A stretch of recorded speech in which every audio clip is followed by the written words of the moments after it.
Donc, dans cette deuxième vidéo du module 4, eh bien, nous allons ensemble voir comment nous pouvons calculer l'heure solaire en fonction de l'heure légale, l'heure qu'il était à la montre ou dans la salle d'accouchement où la personne est née, et l'heure solaire. Donc, en fonction de l'heure qui était affichée, qui a été notée à l'état civil, et en fonction de la longitude également. Alors, on va avoir besoin de ces livres que je vous avais indiqués, donc Traité de l'heure dans le monde ou Problème de l'heure résolu pour le monde entier. Alors, attention, j'ai une petite précaution d'emploi, c'est que ces deux livres sont tous les deux assez anciens. Et donc, il y a des choses qui ne sont pas tout à fait justes, en particulier ce qui concerne on a quand même globalement souvent travaillé sur des cartes françaises, hein, enfin des cartes de personnes nées en France. Hein, c'est quand même la grande majorité de ce qu'on gère ici. Et on a pu constater que la date de passage à l'heure d'hiver n'avait pas été mise à jour. Donc, ce n'est pas tout à fait les bonnes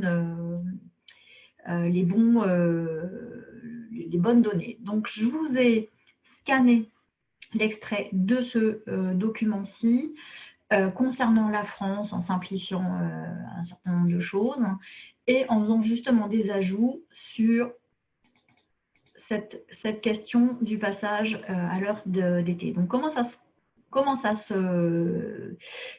présente? Eh bien, ici, vous avez les départements, donc les numéros, les noms, le chef-lieu, la latitude, dont on n'a pas forcément beaucoup d'usage, la longitude en degrés et le décalage par rapport donc c'est la longitude exprimée en temps. Donc c'est vrai que quand on peut l'utiliser directement, c'est assez pratique. Hein. Par exemple, si on va à Lyon, eh bien à Lyon, nous avons, ou par exemple à Strasbourg, hein, on a un décalage donc on est à 0h31 minutes 0 secondes avant le temps universel, avant l'heure avant le méridien de Greenwich, hein, où à Lyon, on a un décalage de 0h 19 minutes 20 secondes. Donc on va revenir sur qu'est-ce qu'on fait de ces chiffres-là. Évidemment, là, ça doit certainement pas vous parler. Donc, je vous ai mis tous les départements qui figuraient dans ce document. Et puis, par contre, je ne vous ai pas mis les pages 268 à 274 qui reprend l'évolution des frontières pendant la Seconde Guerre mondiale. Donc, vous imaginez que si ça prend 5 pages, c'est que ça a été relativement compliqué. Donc, parce que voilà, c'est des gens qui ont fait de balloter entre un système allemand, un système français, etc. J'ai personnellement jamais eu l'occasion de m'en servir. Le but, c'est pas de remplacer l'achat de ce livre, hein. C'est vraiment de vous permettre d'avancer si vous ne l'avez pas encore. Ensuite, on a ces tableaux pour trouver le temps universel. On va revenir sur ce que ça veut dire. Hein. Donc, avec heure d'été. Alors, donc là, on a effectivement, c'est globalement chronologique, hein, donc heure d'été, heure d'hiver. Hein. Et si on prend par exemple ce tableau, donc vous voyez que par exemple de 46 à 75, à 1975, il n'y avait pas de changement d'heure. Donc on était toute l'année à moins 1 heure par rapport au temps universel. Et ensuite, donc toute l'année, on est sur moins 1 heure, sauf quand on passe en heure d'été. Là, on a les dates tous les ans du changement d'heure d'été. Où là, on n'est pas à moins 1 heure, on est à moins 2 heures. Et donc, c'est là où on arrive à ce que j'évoquais tout à l'heure, c'est que ce livre s'arrête le 27 septembre 1992. Or, alors pardon, bon, ça va jusque-là. Ça va jusque-là, et il est dit, et ainsi de suite, du dernier dimanche de mars à 2 heures jusqu'au dernier dimanche de septembre à 3 heures. Sauf que, eh bien, c'est pas tout à fait vrai. Voilà, donc jusqu'en 95, le passage à l'heure d'hiver avait lieu le dernier dimanche de septembre, c'est ce qui est ici, mais depuis 96, il a lieu le dernier dimanche d'octobre. Donc ces dernières années, en fait, c'est faux.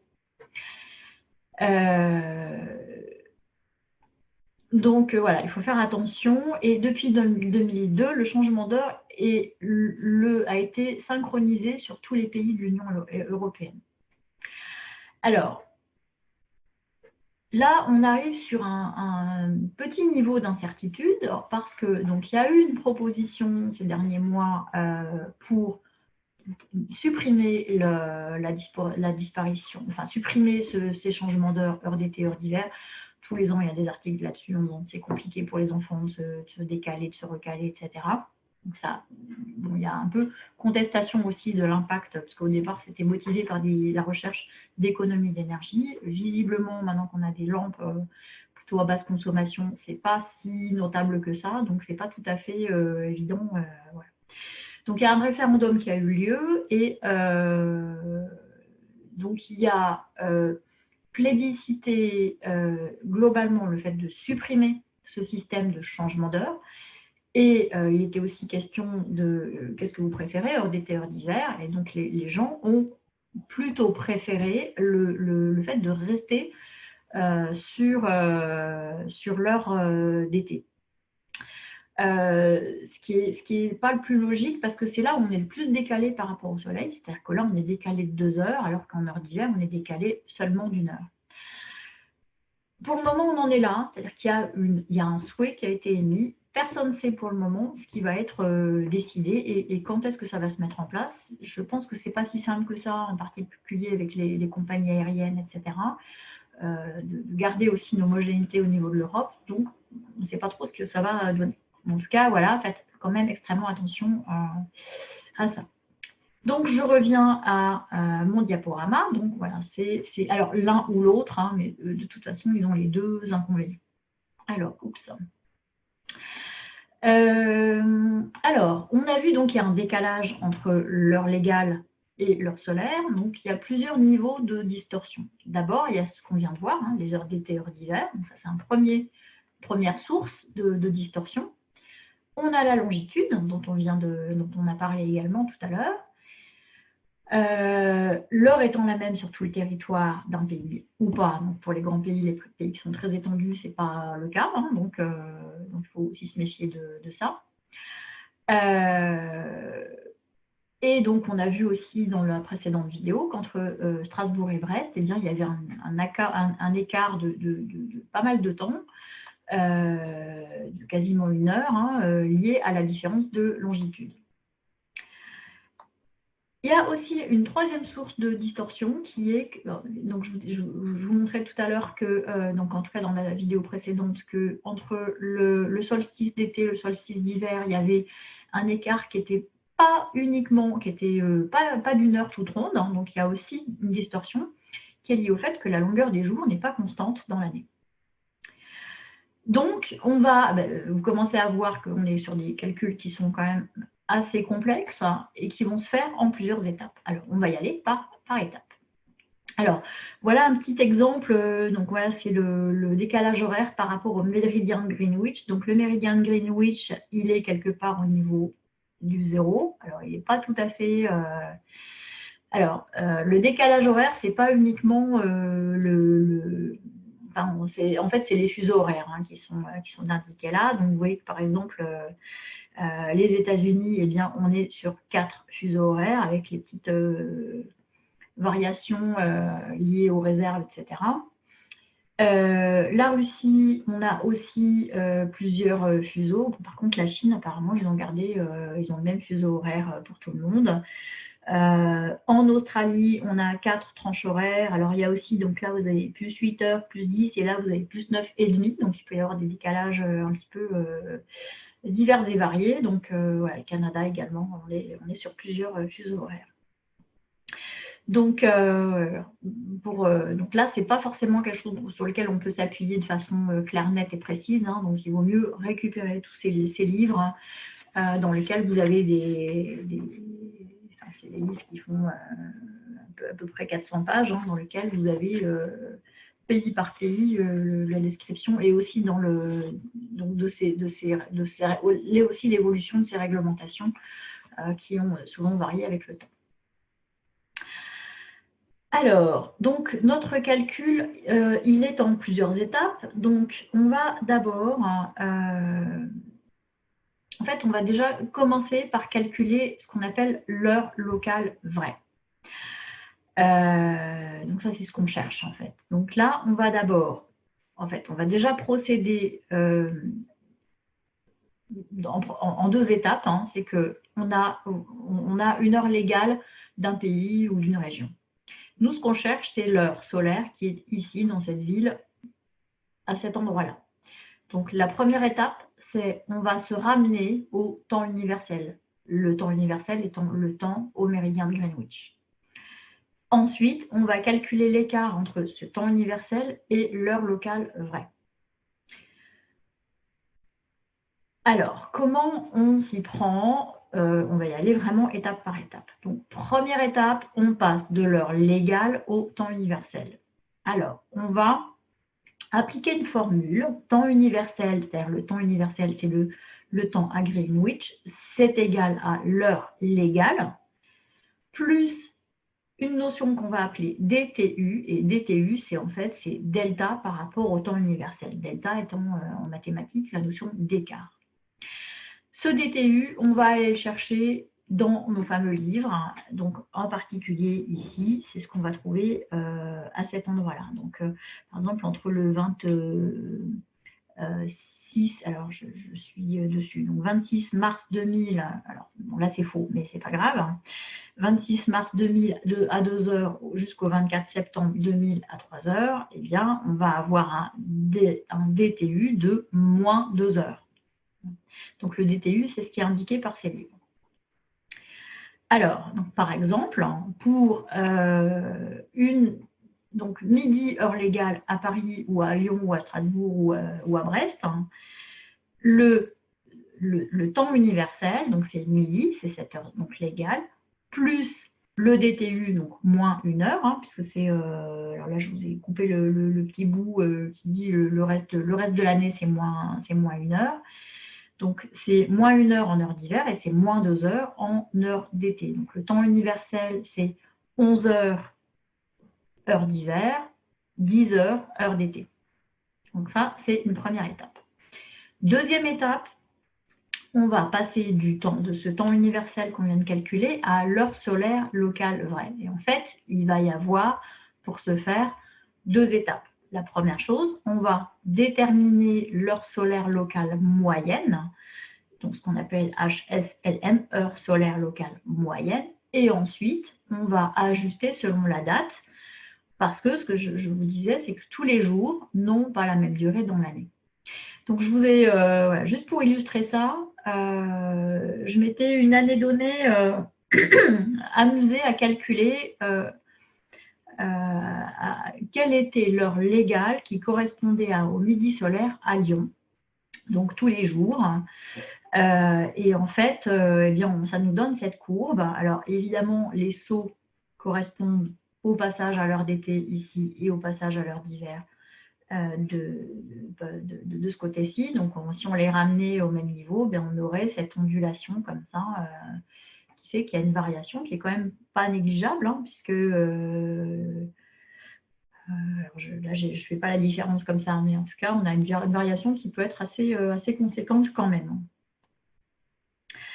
Donc ça, c'est la deuxième étape dans laquelle on va passer par la suite.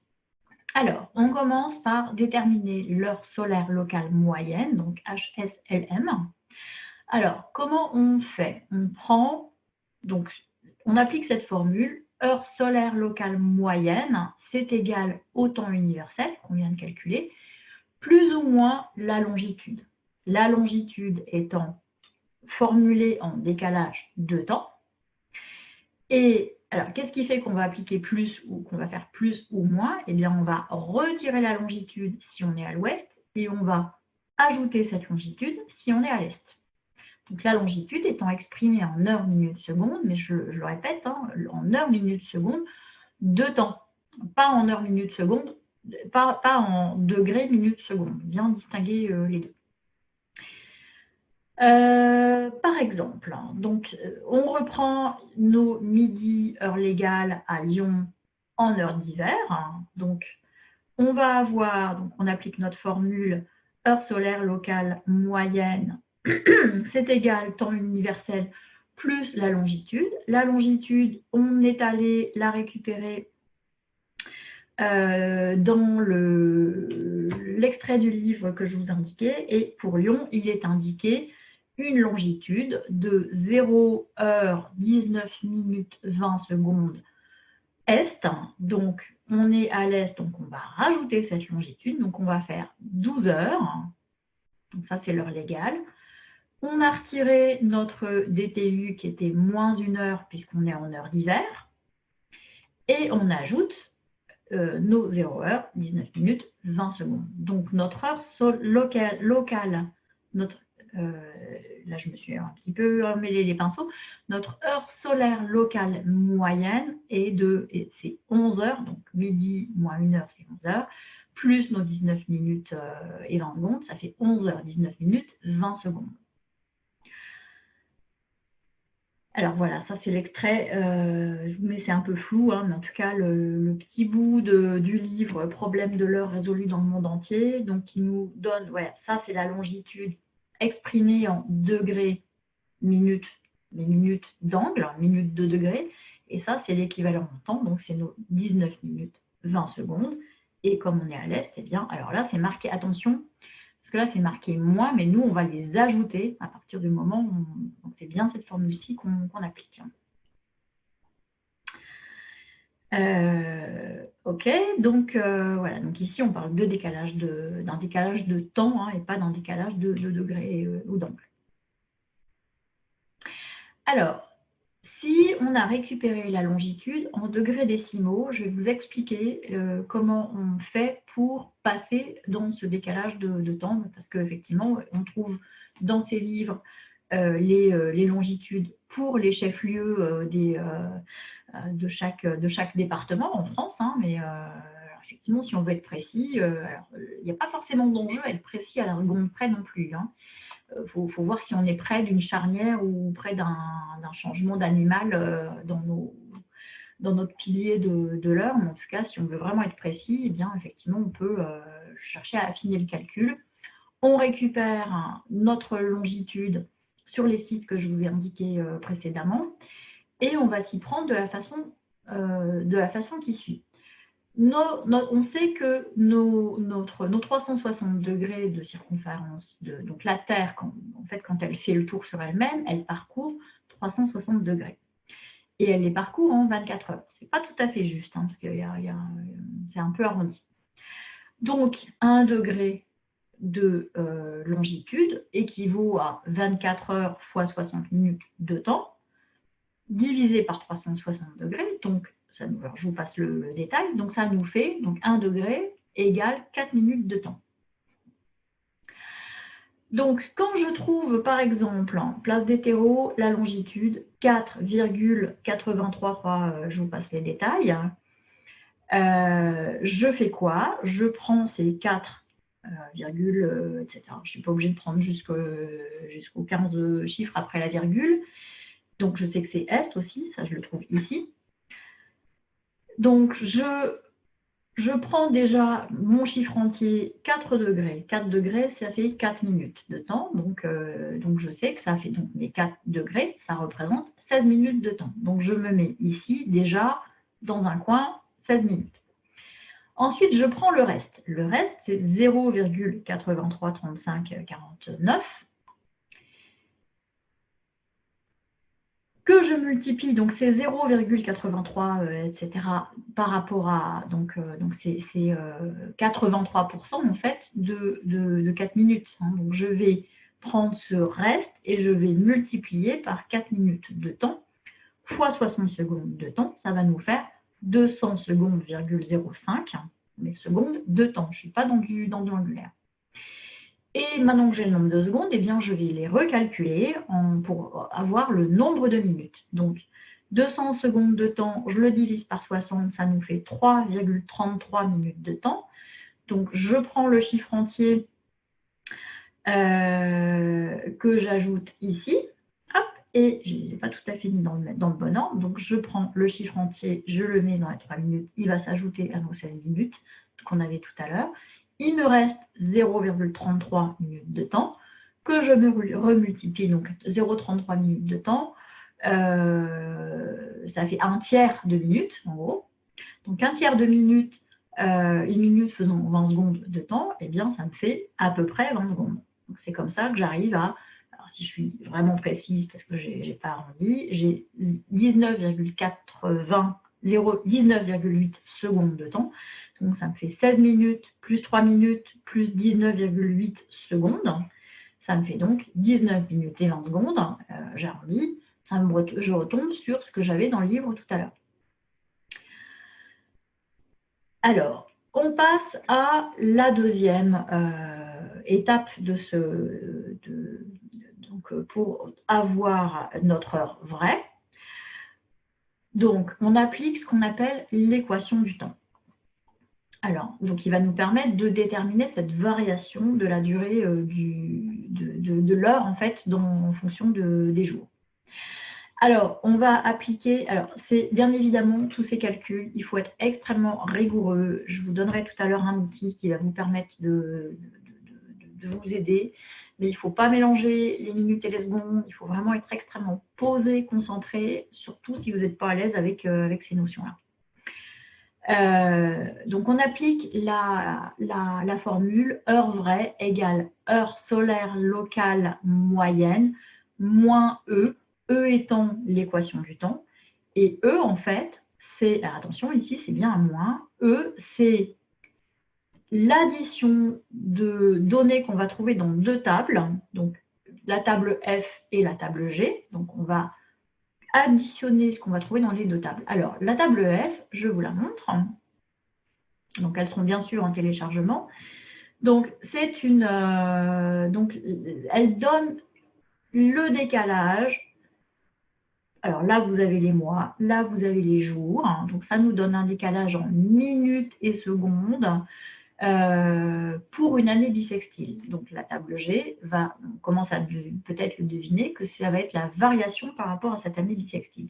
Si je prends par exemple le 14 juillet d'une année donnée, 14, il est ici, le mois de juillet, il est ici.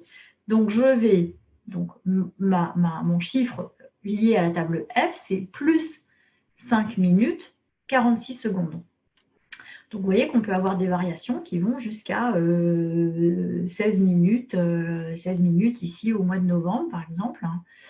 Je n'ai pas forcément regardé quels étaient les chiffres les plus élevés, mais je crois qu'on est pas mal là. Donc, effectivement, ici, on a des 14 minutes, donc 16 minutes au mois de novembre. Donc là, vous voyez qu'on a des chiffres plus et puis des chiffres moins. Donc, il faut aussi faire bien relever l'ensemble du chiffre.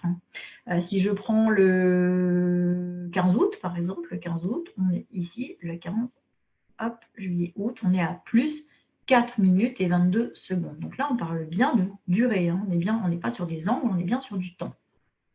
Donc ça, c'est la table F. La table G, elle va nous permettre de faire varier, donc d'ajuster par rapport à l'année bissextile la plus proche. Donc, si on est sur une année bissextile, eh bien, la table G, c'est 0 par définition. Si on est l'année qui suit, eh bien, par exemple, le 30 avril, on va rajouter une seconde. Si on est à la deuxième année après une année bissextile, on va rajouter 2 secondes. Donc là, on est en secondes, attention. C'est vraiment des calculs très précis. Dans beaucoup de cas, on pourrait faire l'économie de la table G, mais ce n'est pas très grave, autant le savoir que ça existe.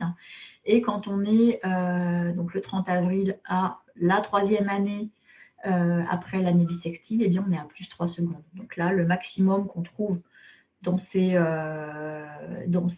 données, vous voyez, c'est des 22 secondes de décalage par rapport à la table, à ce qu'indiquait la table F. Donc, alors, vous voyez aussi qu'on n'a pas tous les jours, parce qu'on est vraiment sur des variations extrêmement ténues. Donc, par exemple, si ici, on cherche le 7 janvier, par exemple, eh bien, on va faire la moyenne. Donc là, on va prendre moins 6 secondes, par exemple. Donc, on n'arrive pas, enfin, on n'est pas forcément à une seconde près. Donc, on va prendre ces... donc, on va faire donc, heure vraie, c'est cette heure solaire locale moyenne moins l'addition de ce que donne la table F et la table G, en faisant bien attention aux signes. Hein. On peut avoir, ici c'est moins, mais dans F et G, on peut aussi avoir du positif ou du négatif. Donc, il faut être extrêmement vigilant là-dessus. Si on prend l'exemple du 6 mars 2017 à 17h à Lyon, donc le temps universel, le 6 mars, donc on est encore en heure d'hiver, donc notre temps universel c'est 17 moins 1 heure, notre DTU c'est moins 1, donc on est à 16 heures. Notre heure solaire locale moyenne c'est 16 heures, ce qu'on a trouvé ici, plus la longitude, donc notre longitude c'est toujours nos 19 minutes et 20 secondes, donc l'heure solaire locale moyenne c'est 16 heures, 19 minutes et 20 secondes. Attention ici au sens qui est lié aux longitudes est-ouest. L'heure vraie, donc on part de cette heure solaire locale moyenne et on va appliquer notre formule moins F plus G. F ici, donc le 6 mars, eh bien on est ici, donc on va rajouter, donc le F c'est plus 11 minutes et 18 secondes.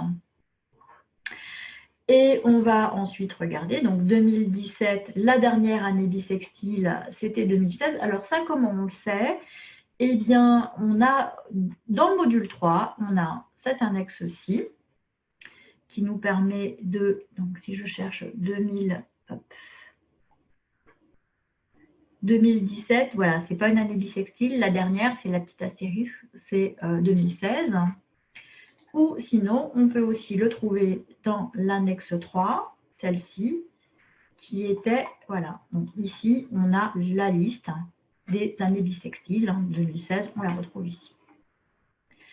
Donc, une fois qu'on a trouvé, on sait à combien on en est. Donc, ici, on est à B plus 1, bissextile plus une année. Donc, on va prendre dans notre table G. Donc, on est en... Donc, c'est le 6 mars. Donc, le 6 mars, on est en gros au milieu entre le 1er mars et le 15 mars. Plus 2 secondes à plus 4 secondes, on va prendre plus 3 secondes. Donc, on va appliquer notre formule.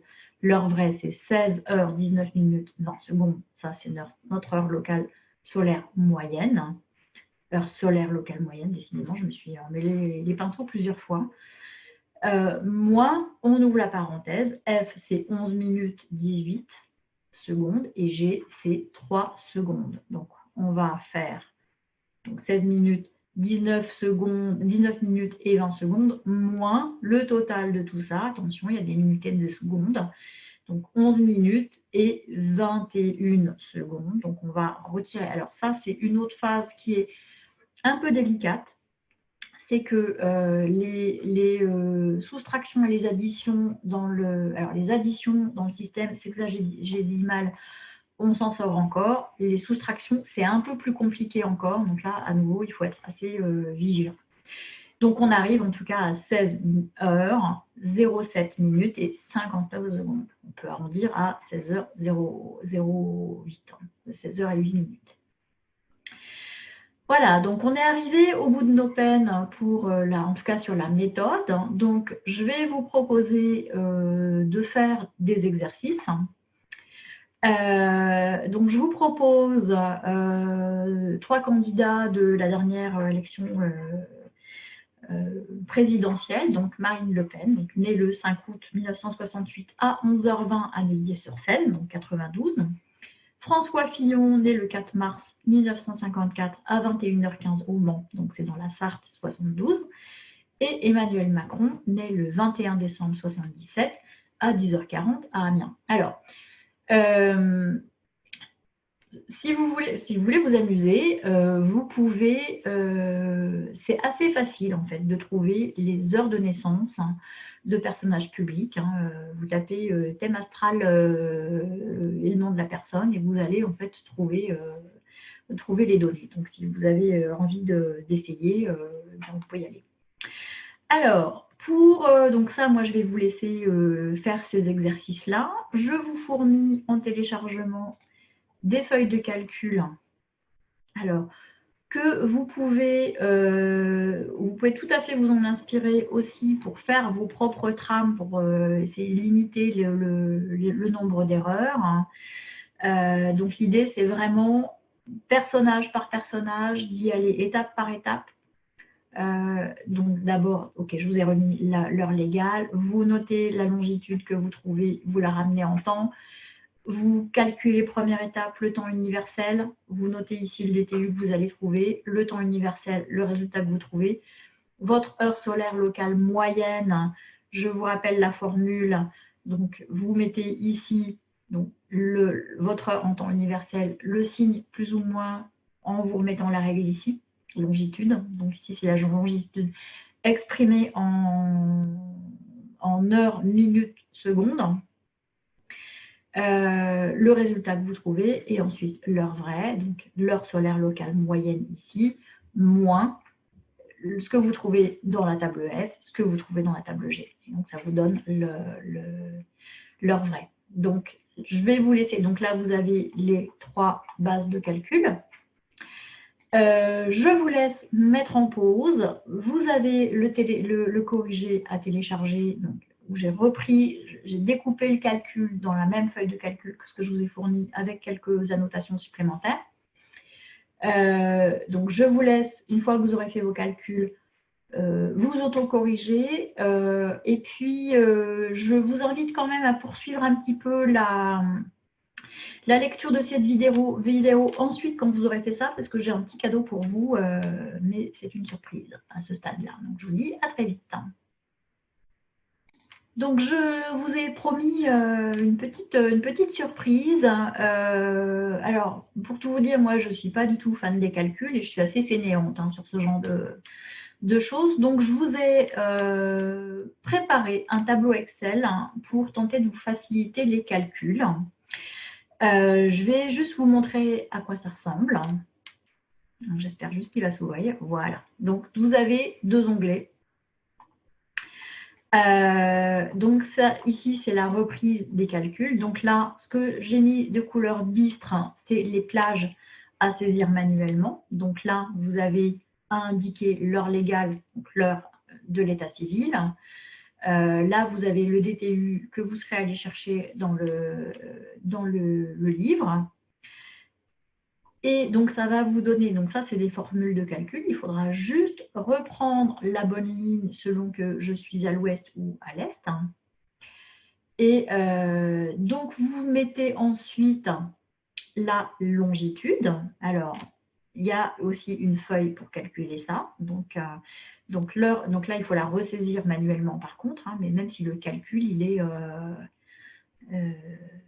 est fait à l'onglet que je vais vous montrer ensuite. Donc, à nouveau, ça vous donne les 2 calculs, si est, si ouest. Et donc, là, vous ressaisissez aussi ce que vous avez trouvé dans la table F et ce que vous avez trouvé dans la table G. Donc, ça vous donne E, donc ça totalise les 2. Et en fait, ça vous, surtout, ça vous facilite les calculs avec la base sexagésimale et le sens.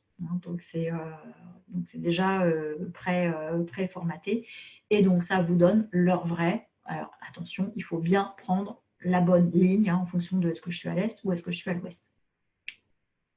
Alors, le calcul de la longitude, en fait, l'idée, c'est que donc, vous êtes allé récupérer sur Internet la longitude, donc indiquée en heures, donc en degrés, minutes d'angle et secondes d'angle. Donc ça, c'est toutes les phases de calcul intermédiaire. Et donc, ça va vous transformer ici. Donc ça, c'est là, vous ne vous en occupez pas et vous ne touchez surtout pas parce que c'est des formules de calcul. Et donc, ça vous donne ici. Donc, vous pouvez là juste modifier si c'est est ou ouest en faisant attention quand même d'enregistrer sous et de ne pas écraser les formules à chaque fois. Ça peut être par exemple une annexe, quelque chose que vous mettez en annexe dans votre dossier quand vous faites la trame énergétique d'une personne. Donc, vous mettez ce fichier dans son dossier. Et donc, ça vous donne, voilà, en heures, la longitude exprimée en temps. Et donc, par contre, ça, il faut que vous le saisissiez à la main. Est-ouest en tout cas. Donc, mais voilà, ça vous donne en tout cas le décalage de temps. Donc, c'est une petite simplification que je me suis amusée à vous proposer. Voilà. Eh bien, on se retrouve pour le module 5 où on va commencer à parler des clashes, des combinaisons et toute cette sorte de choses. Voilà, n'hésitez pas à vous entraîner en particulier pour faire les thèmes de vos proches. Donc là, je n'ai pas repris la construction des thèmes depuis le début, mais là, vous avez tout ce que vous avez tout ce dont vous avez besoin là maintenant pour déterminer les trames énergétiques de vos proches, de vos amis, de vos parents, etc. Et je vous dis à très vite, à bientôt.